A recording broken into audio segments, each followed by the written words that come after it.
All right, this is like the second little piece of the culture talk. One of the things that we were just speaking about in the previous video was performance expectations. And we all had a test last night, and it was great fun. Right? Maybe not. Okay. But you knew that when on the instructions of the exam, what did I tell you about finding out the information about the test? What time window did I give you? 1 house. You know, once you've completed the test, how long would it be before you found out what the results of the test would be, curve-wise? Tuesday. I said Tuesday. Under promise and over deliver. Yes. I said I would let you know at the curve on Tuesday. Why did I do that? One is so you'd have some expectation about the result. When am I going to find out the results, right? Now, you have an instant result when you finish the exam, but you don't know really if that score means anything. Right? If you made a 70, but the average was 20, then that could mean you made 160 on the test or something, right? You really don't know what that number could mean anything, right? You don't know what that number is. So I set the expectation, I'm going to tell you Tuesday. Now, more than likely, as long as the kids aren't going berserk and I'm not at some concert, I'm going to have you let you know by 10 o'clock, same night. Put an announcement out there. I'll tell you what the average was before the curve. I'll go ahead and curve your test grades before 10 o'clock. Put that announcement out there. So if I met expectations, yes, exceeded expectations. Now, sure as heck, I'm not going to put 10 o'clock Sunday night as the expectation because I sometimes don't have control over these three little people that live in my house. They're going nuts. You don't really have the chance to be on the computer. If anybody has children, know what I'm talking about. You don't really have, your life's not completely your own. So I wasn't going to put that on there. Right? So the expectations are you're going to get it on Tuesday night, try to beat those expectations.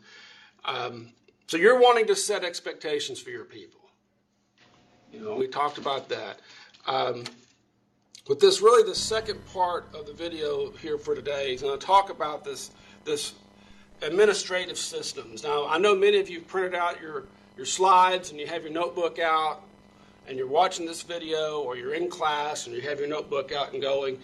I would highly encourage you to go ahead and mark beside the second box human resources. Okay? Because many times in the United States, that's the idea of human resource systems is what this really is. And I think if I had to do this again, I probably would have called it that. But after you have done this first box, you've said, this is our plan, this is our vision, this is kind of what I want the culture to be like, you immediately start, if possible, changing human resources. Okay, so what is that? So I'm going to start changing the policies and that control the operation of the business is what it basically boils down to. So I'm going to talk about what these systems are, and then I want you to tell me in your groups why this is important. Okay? I'm not going to spill the beans here.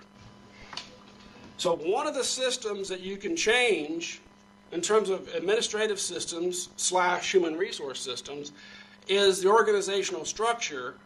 Who reports to who? The chain of command. So everybody write that down. All right? Because you're going to need this here in a minute. If you're watching on video, you need to write this down. All right? This first one is organizational structure. Who reports to who? How are we going to organize into departments? Maybe you've got a lot of reorganization you'd like to do, right? People who are in some departments, you're going to move them around. You're going to recreate a large department, or you're going to divide this one department into 5 different departments. That's what I'm getting at. We're changing how we're organized as a company. It might be that, or as a department. We used to have these 3 groups under one boss. Now, we're going to need to divide out each of the groups independently now. Or we're going to take these 3 groups that were under 3 different people and put them under one person. I'm not saying what's right. I'm saying you're going to reorganize. That's one of the things that's hugely important. What's the chain of command going to be? Okay? Because you're going to, I should say, this is going to change who reports to you and how the reporting is done. I'm not going to go into why it's important. Another thing, as number 2 on your list, as if not that it really matters what number it is, but how you measure people's performance and reward them. Particularly in the United States, there is at least a once a year, if not twice a year, you're going to review the performance of your employees against a standard set of criteria, and maybe you set goals for them. We all set goals together, and there is this exchange of how is that employee doing in your eyes, and maybe that person's evaluated by another boss or what have you, but essentially this says these people work for you, and when you're evaluating their performance, how did they do? And then there's usually, if they perform well or within expectations, maybe there's a raise, a promotion, a bonus. Something is on the line there. Okay, something is at stake. You know, even if it's if the company's not doing well, maybe there's not a raise. But let's argue that it's doing okay, and the performance was really good. And so we're going to have a certain raise that goes along with that. Everybody with me on this? That's what we're getting at. Measuring performance of your employees and then having some sort of reward that goes with it. Another thing you might do is change some of the policies and procedures in the business that's going to encourage the type of decision-making and action among people that you want to in your business. So you could say policies and procedures as the third item that you're wanting to change potentially. So examples of this would be,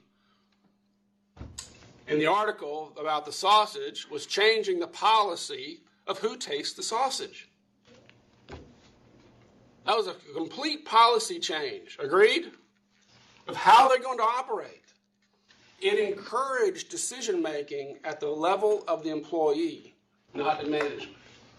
So in this slide, when it says, I want to encourage decision-making and involvement, maybe that's something you want to do. Having them taste their own sausage was a change in policy. It's a change of how we operate. I worked with one organization, consulting-wise, that wanted to get people involved in their safety program. So they established a safety committee that meets once a month to discuss safety issues. Employees will walk through the facility, identify safety hazards with a camera and pictures, bring back, and evaluate those pictures and establish priorities for safety. Among other things, they'll examine near-miss information, recordables, lost time injuries, all those sorts of things will be analyzed and looked at making safety improvements. So you've established a committee. This is how we're now going to change the policy. We did have engineering staff do it. Now we're going to involve employees in the process of safety. Okay, so that would be a policy change. Another similar policy change, we're going to eliminate all reserved parking. Instead of having management have their own reserved parking area, no reserved parking, open parking.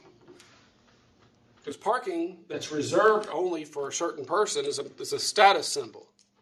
That means I'm different than you, I'm better than you. It was funny, my father worked for an organization in the New York area many years back that had an executive dining room. So if you were a management of a certain level or higher, you could go eat in the executive dining room where they had wait staff in very, very formal attire, and they would have a very, very fancy buffet, maybe lobster or steak or something very expensive, and it might cost them $2 or $3. I'm not even sure why they charged for it if they were only going to charge $2 for lobster. But you had to be a certain level of the building. The building had several floors. Let's argue it had 20 floors. If you're on the top 3 floors, you could go to the executive dining room. And if you weren't on those floors, you didn't eat up there.